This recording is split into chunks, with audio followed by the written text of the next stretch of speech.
Mais uma vez estamos aqui para compartilhar com cada um de vocês que pode nos ouvir através desse recurso na internet, né? As imagens que podem ser compartilhadas, a palavra de Deus que pode ser compartilhada. Hoje eu gostaria de compartilhar com vocês uma temática que aborda a questão das consequências das decisões que tomamos. As decisões têm consequências. Para abordar esse assunto, eu gostaria de ler um texto que encontra-se na Palavra de Deus. Eu vou ler de maneira generalizada, justamente com o intuito de trazer alguma orientação e desafio nessa noite.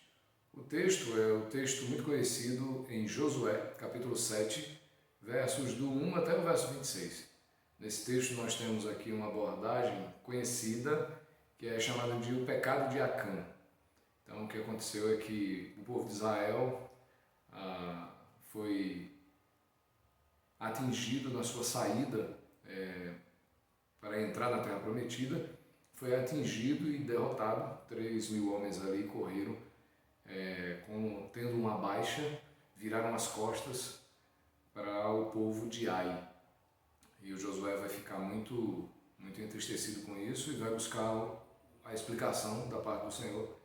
E o Senhor vai dizer que a culpa era da corrupção de um deles, a corrupção do gênero humano, a corrupção do homem Acã. É por isso que ficou conhecido o texto como o pecado de Acã. As Escrituras dizem assim: prevaricaram os filhos de Israel nas coisas condenadas, porque Acã, filho de Carmi, filho de Zabdi, filho de Zera, da tribo de Judá, tomou das coisas condenadas. A ira do Senhor se acendeu contra os filhos de Israel. Enviando, pois, Josué de Jericó alguns homens a Ai, que está junto a Bet-Aven, ao oriente de Betel, falou-lhes dizendo: subi e espiai a terra. Subiram, pois, aqueles homens e espiaram a Ai, e voltaram a Josué e lhe disseram: não suba todo o povo, subam uns 2 ou 3 mil homens a ferir a Ai.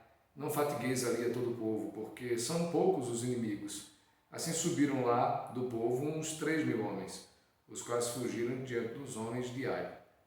Os homens de Ai feriram deles uns 36, e outros perseguiram desde a porta até as pedreiras, e os derrotaram na descida.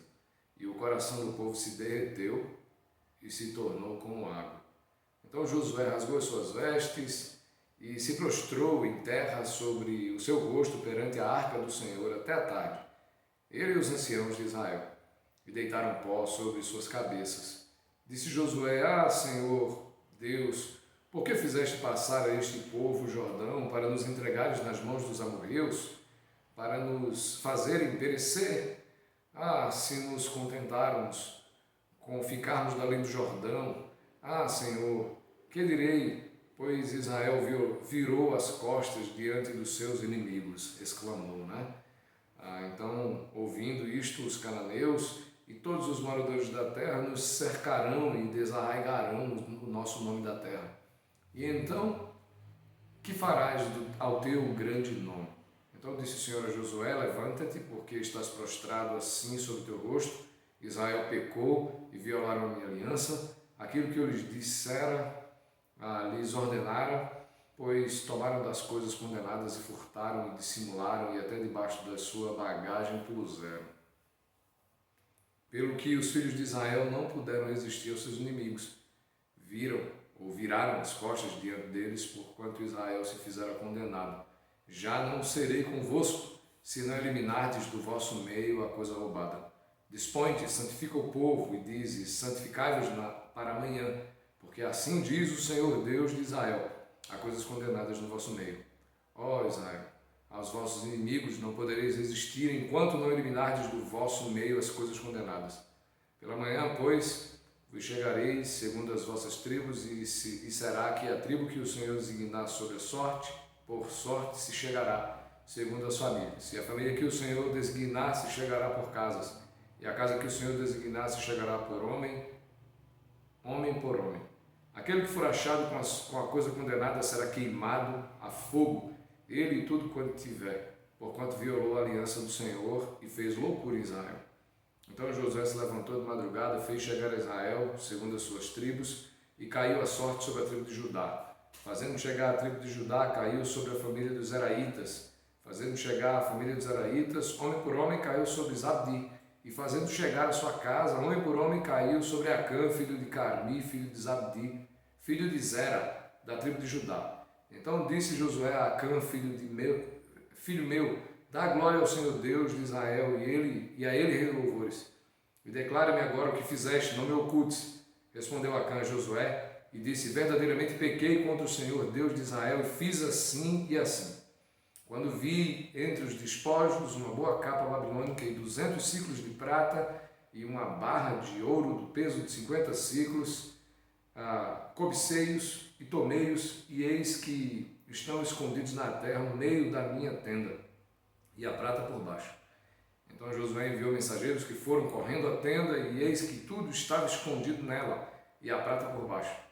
Tomaram, pois, aquelas coisas do meio da tenda e as trouxeram a Josué e a todos os filhos de Israel e as colocaram perante o Senhor. Então Josué e todo Israel com ele tomaram Acã, filho de Zera, e a prata, e a capa, e a barra de ouro, e seus filhos, e suas filhas, e seus bois, e seus jumentos, e suas ovelhas, e sua tenda, e a tudo quanto tinha, e levaram-nos ao vale de Acor. Disse Josué, porque nos conturbaste? O Senhor hoje te conturbará. E todo Israel apedrejou, e depois de apedrejá-los, queimou-os a fogo. E levantaram sobre ele um montão de pedras que permanece até o dia de hoje. Assim o Senhor apagou o furor da sua ira, pelo que aquele lugar se chama o Vale de Acor, até o dia em que essas coisas foram escritas, né? Até o dia de hoje, a ocasião da escrita do texto bíblico por Josué. Interessante esse texto, porque nós vemos aqui algumas coisas. O ódio do Senhor ao pecado, né? Nós podemos ver como que o Senhor se posiciona diante do pecado e parece uma coisa muito cruel, cruenta até, toca fogo e apedrejar, né? Como era o costume nesse período, que é um período da história que é patriarcal, que o patriarca tem o poder de vida e de morte sobre a vida do indivíduo. Então existe um contexto totalmente diferente do contexto que nós vivemos agora. Mas é importante a gente observar aqui que a decisão ela foi muito clara. Era a decisão de punir por causa do pecado. O pecado de um trouxe consequências sobre todos. O pecado de Acã trouxe consequências sobre todo Israel. E todo Israel foi derrotado, pessoas morreram. Acã, parece cruel que Acã morra com sua família, mas há 30 e poucas pessoas que morreram na batalha e que foram derrotados, né? O próprio povo de Israel foi derrotado diante do povo de Ai, quando não deveria ser assim em hipótese alguma. Isso tudo tão somente por causa do pecado de Acã. E Deus vai dizer que o povo de Israel não vai vencer batalha nenhuma enquanto o pecado não for tirado do seu meio, enquanto o que fez o mal não seja banido, não seja punido, não seja julgado, não seja condenado. Isso vai acontecer e isso traz alívio. O povo de Israel na sequência vence e o nome de Deus vai ser honrado com as vitórias do povo de Israel nas batalhas que Israel teve que vivenciar na entrada na Terra Prometida, né? Então a gente vai ver justamente isso, o povo de Israel sendo vitorioso, o povo de Israel vencendo as batalhas com o Senhor. Mas é importante a gente considerar aqui que as decisões têm consequências. Um tomou uma decisão de maneira privada, de caráter privado, e trouxe consequências sobre todas as pessoas que estavam ali envolvidas como povo. Então trouxe consequências sobre a própria nação. Em 1 de João, capítulo 1, versos do 5 em diante, o apóstolo João, quando escreveu essa carta, né, com o intuito de tratar acerca da divindade de Jesus e da essência da relação com ele, ele vai dizer no verso 5 do capítulo 1, ora, a mensagem que da parte dele temos ouvido e vos anunciamos é esta, que Deus é luz e não há nele treva nenhuma. Alto padrão de dignidade absoluta no Senhor. Se dissermos que mantemos comunhão com ele e andarmos nas trevas, mentimos e não praticamos a verdade. Se porém andarmos na luz, como ele está na luz, mantemos comunhão uns com os outros e o sangue de Jesus, seu Filho, nos purifica de todo pecado. Se dissermos que não temos pecado nenhum, a nós mesmos nos enganamos e a verdade não está em nós. Se confessarmos os nossos pecados, Ele é fiel e justo para nos perdoar os pecados e nos purificar de toda injustiça. Se dissermos que não temos cometido pecado, fazemos-o mentiroso e a sua palavra não está em nós. Filhinhos meus, estas coisas vos escrevo para que não pequeis. Todavia, se todavia alguém pecar, temos advogado junto ao Pai, Jesus Cristo justo. E Ele é a propiciação pelos nossos pecados, e não somente pelos nossos próprios, mas ainda pelos do mundo inteiro. Essas duas passagens me fazem refletir, uma do desespero do pecado que traz consequências, e aqui as decisões de Acã trouxeram consequências para todo o povo de Israel. Mas aqui agora, no outro texto, que é o texto dado por João, nós temos a esperança para o pecador sendo apresentada. Então veja que, muito embora nós temos o pecado aqui sendo apresentado e as consequências do pecado sendo apresentadas, nós temos nada mais nada menos que esperança para o pecador. Por quê? Porque Jesus trouxe esperança para o pecador. Então nós podemos ver aqui que se admitirmos as nossas culpas, o Senhor é fiel para nos perdoar os pecados e nos purificar de toda injustiça. Tendo lido essas duas passagens, eu posso fazer você refletir com a questão da causa e consequência, a lei da semeadura e da colheita. Um princípio fundamental e essencial para a vida. Eu planto, eu vou colher. Se eu vivo uma vida de pecado, eu sofro as consequências do pecado. Se eu vivo na prática do pecado, eu sofro com a justiça de Deus contra o pecado. Eu sofro as consequências do meu próprio pecado. Com as cordas do meu pecado, eu serei detido. E é interessante, né, que é loucura, disse o sábio em Provérbios, viver na prática do pecado. Então, o que nós temos aqui é nada mais nada menos que um desafio para que andemos em santidade. E a ideia é justamente essa.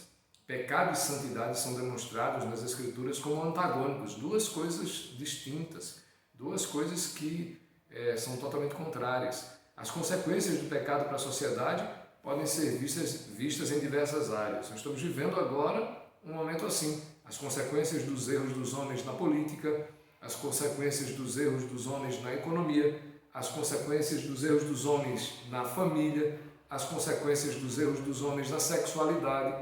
Você vai verificar que o indivíduo planta nessas áreas e ele colhe consequências, seja na política, na economia, na família, na sexualidade, na individualidade. A falta de santidade, a falta de reconhecimento do proceder correto, uma vida de pecado vai trazer suas consequências drásticas para a vida da humanidade.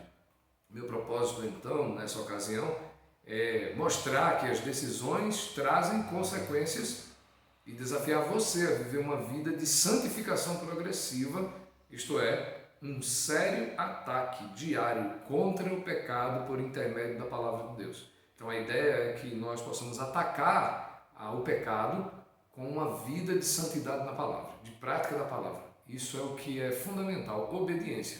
Obediência é igual a santidade e a santificação ela é progressiva, o que nós devemos considerar. Vamos ver a definição de pecado. O que é pecado? Bancroft disse que pecado é qualquer transgressão contra a vontade revelada de Deus. Então, pecado é a transgressão contra a vontade revelada de Deus. Deus diz algo e eu vou e desobedeço esse algo que está sendo feito, quer em condição, quer por conduta. 2. Pecado também é falta de conformidade com ou transgressão de qualquer lei de Deus. Então, quando eu transgrido qualquer lei de Deus, eu vou ter uma falta de conformidade. Isso é o que reza o Catecismo Maior de Westminster. Terceiro, o pecado inclui a culpa e poluição, o que significa dizer que a primeira expressa a sua relação para com a justiça e a outra para com a santidade de Deus. Então, culpa e poluição. Esses dois elementos do pecado são revelados na consequência de todo pecador, disse Charles Rudd. E é interessante aqui nós vemos então essas definições de pecado. A base bíblica para isso nós poderíamos ver em Romanos capítulo 7, né? Paulo diz, miserável homem que sou, quem me livrará do corpo desta morte?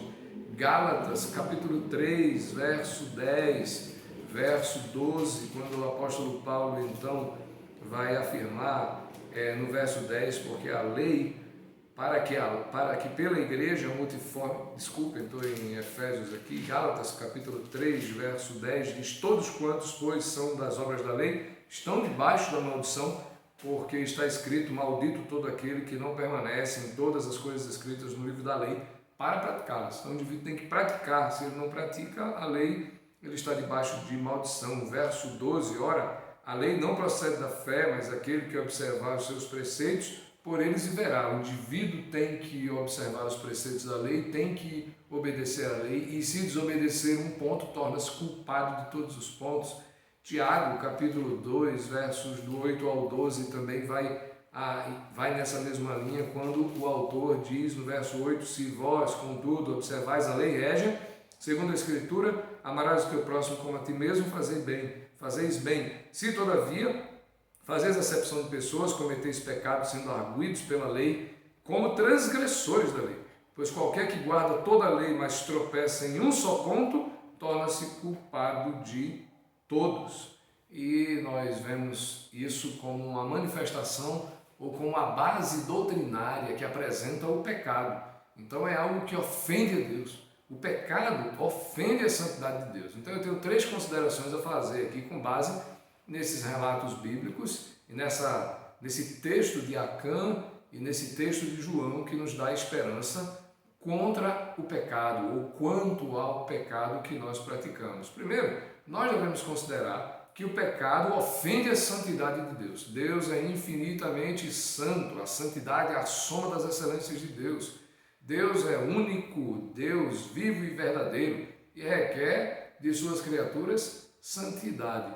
Interessante que nenhum outro Deus exige assim. Deus diz: sede santos, porque eu, o Senhor teu Deus, sou santo. Isso é uma exigência. Os deuses do politeísmo, os deuses da antiguidade, eram altamente devassos. Aparece o Deus do monoteísmo judaico, que é ético, que é moral, que exige de suas criaturas moralidade. Então existe aqui uma relação com Deus, e o pecado ofende a santidade de Deus. Um pecado apenas lhe deve deixar infinitamente insatisfeito conosco por causa da nossa conduta contra a sua vontade, contrária à sua vontade. O pecado não apenas ofende a Deus em toda a sua existência, mas o pecado ofende a mim mesmo. Quando eu peco, eu faço algo na intimidade do meu ser e isso danifica a minha própria autoimagem. Como que eu me vejo? Quando eu peco, eu me vejo diferente. Eu fico mal e isso afeta duramente a minha vivência psicológica.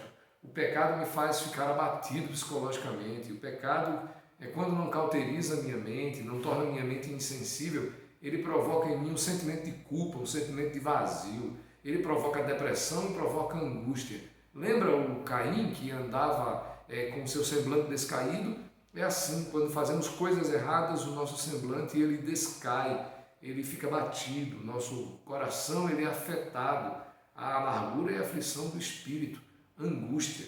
Então o pecado ofende a mim mesmo, mas não apenas ofende a Deus e ofende a mim mesmo, o pecado ofende aos outros. Quando eu peco, eu atinjo as outras pessoas. As pessoas ao meu redor são atingidas pelos meus erros.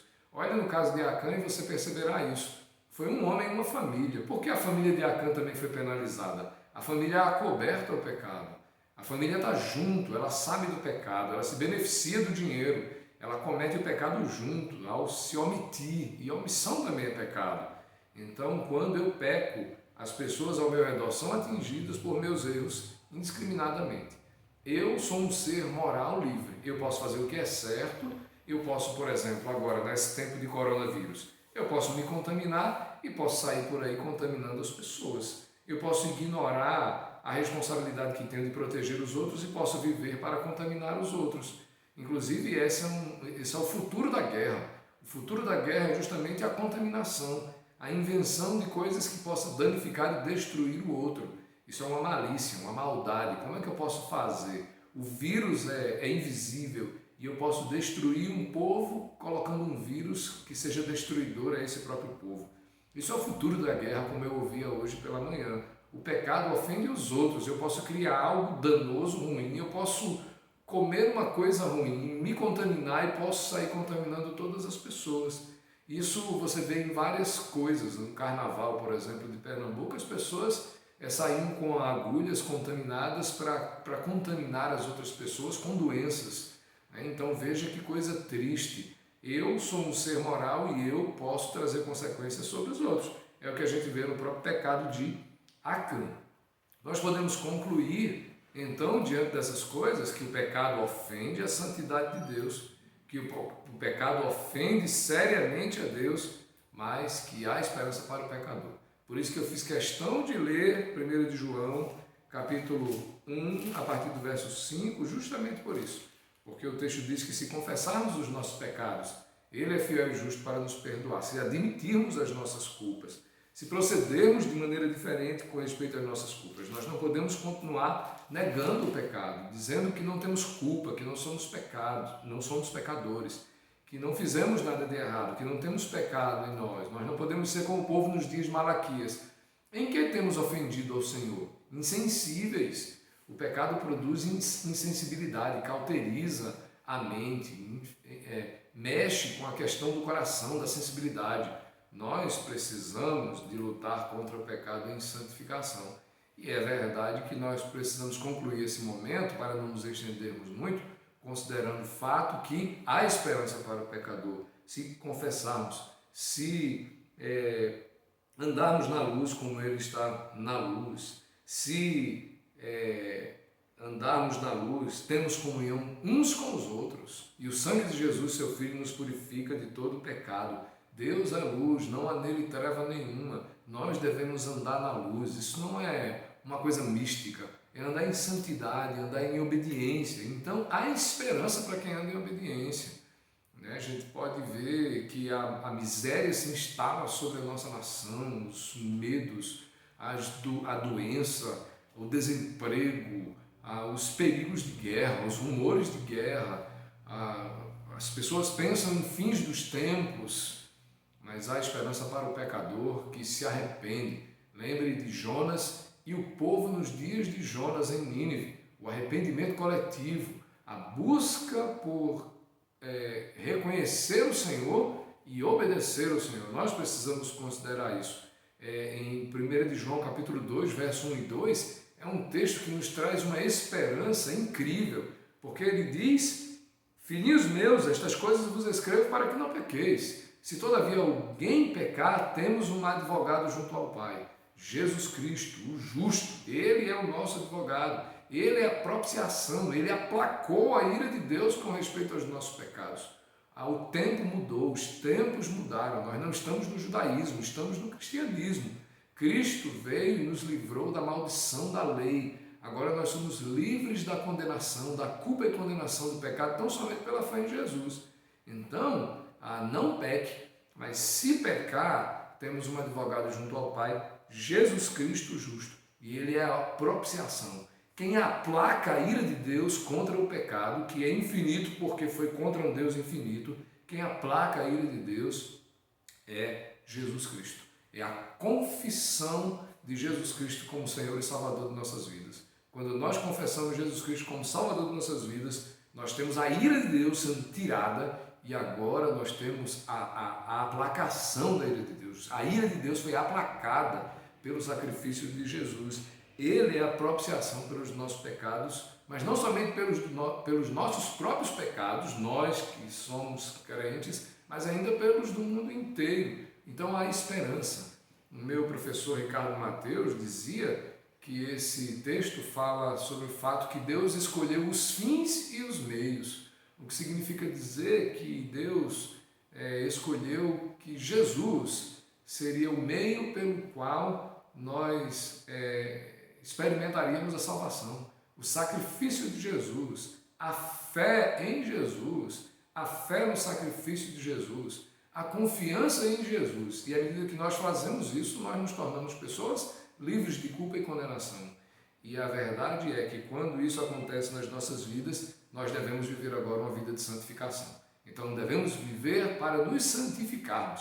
Essa riqueza de detalhes bíblicos explicados aqui em linhas gerais, porque não temos muito tempo, deve nos levar para alguns desafios práticos que eu gostaria de compartilhar com vocês, pelo menos 4 coisas. Primeiro, queria que você lembrasse, a batalha da santificação é progressiva. Eu vou repetir, a batalha da santificação é progressiva. A vida cristã consiste em uma batalha diária contra o pecado. Nunca esqueça, todos nós devemos lutar todos os dias contra o pecado, contra o mal. Nós não podemos nos entregar ao mal. Nós vivemos na santificação. Há muito espaço no ambiente de liberdade para nós vivermos a santidade.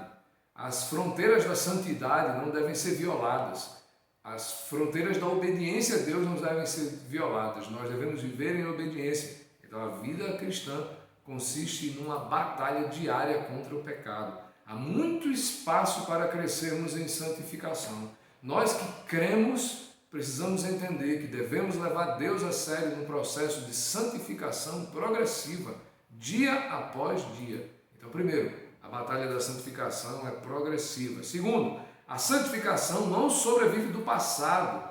Olha, velhos crentes, não esqueçam, o que fizemos no passado, como obedecemos no passado, não importa tanto agora. O que importa é que eu tenho que viver a santificação dia após dia. É necessário viver uma vida de disciplina pessoal debaixo de contínua renúncia. Não importa quantos anos eu tenho de crente, eu preciso levar a sério a minha vida de renúncia diante dos olhos de Deus. Eu não posso achar que eu vou viver das vitórias do passado. As vitórias do passado não importam mais. O que eu obedeci, fui vitorioso, as conquistas, os grandes trabalhos que eu fiz para Deus no passado, eles não valem para o amanhã. As coisas que eu obedeci no passado não valem para o amanhã. Amanhã eu tenho que obedecer de novo. Então o que eu fiz não conta para o amanhã. Eu preciso entender que se eu não continuar uma vida de santificação, amanhã eu vou cair. Se eu relaxar, se eu não me disciplinar, amanhã eu vou cair. Então nunca esqueça, a santificação não sobrevive do passado, sobrevive do presente, do que eu vivo agora, da obediência que eu vivo nesse momento diante de Deus.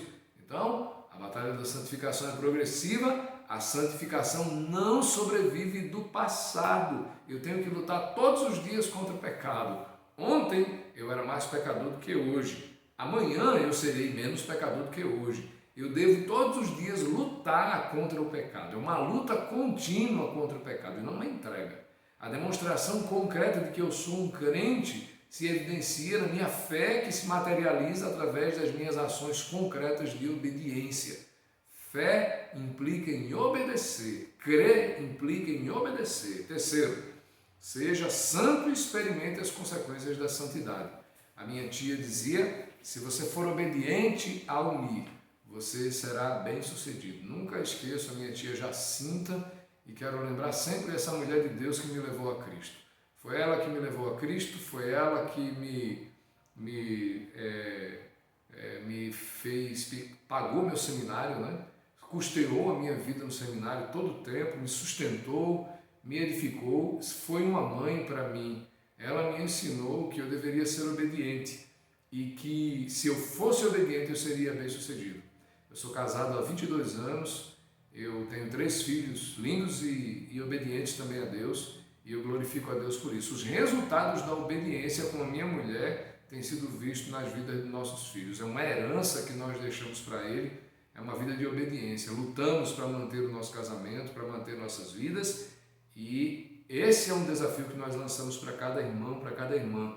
Seja santo e experimente as consequências da santidade. Se você for obediente, você será bem-sucedido.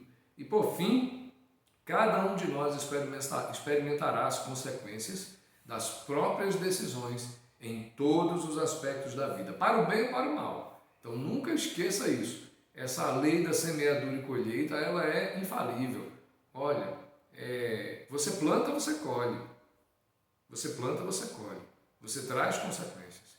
E também nós podemos sofrer consequências nas nossas vidas que vêm da atitude individual dentro da casa de alguém que pode afetar as nossas próprias vidas. Então vejam os 3 aspectos do pecado: contra Deus, contra mim mesmo e contra o meu próximo. Dessa forma, cada um de nós experimentará as consequências das próprias decisões. Esse é o momento agora que nós estamos vivendo, que nós veremos que as nossas decisões, a decisão de estudar traz consequências, a decisão de trabalhar e poupar traz consequências, a decisão de ser fiel, ser leal, traz consequências. A decisão de gastar o que não tem, a decisão de ser infiel no casamento, a decisão de mentir, de roubar, tudo isso também traz consequências. É importante como pelas cordas do pecado muitos são detidos. Nós vivemos numa sociedade que está sofrendo e que sofrerá as consequências do mal, as consequências do pecado. Eu espero que você tenha um viver santo. Eu estou comprometido com a santificação. Estou comprometido em lutar todos os dias para continuar sendo obediente. Aconteça o que acontecer. Vou falhar, vou pecar, vou me levantar, vou me restaurar. Tenho a graça, o perdão, a misericórdia de Deus para continuar lutando. Eu espero que você tenha essa determinação em sua vida e que nós possamos nos alegrar e possamos nos encontrar para adorar a Deus na igreja o mais rápido possível, pelo fato que nós temos Ele como aquele que nós devemos amar, honrar e adorar em obediência. Eu lhe desafio a fazer isso e estou comprometido com isso.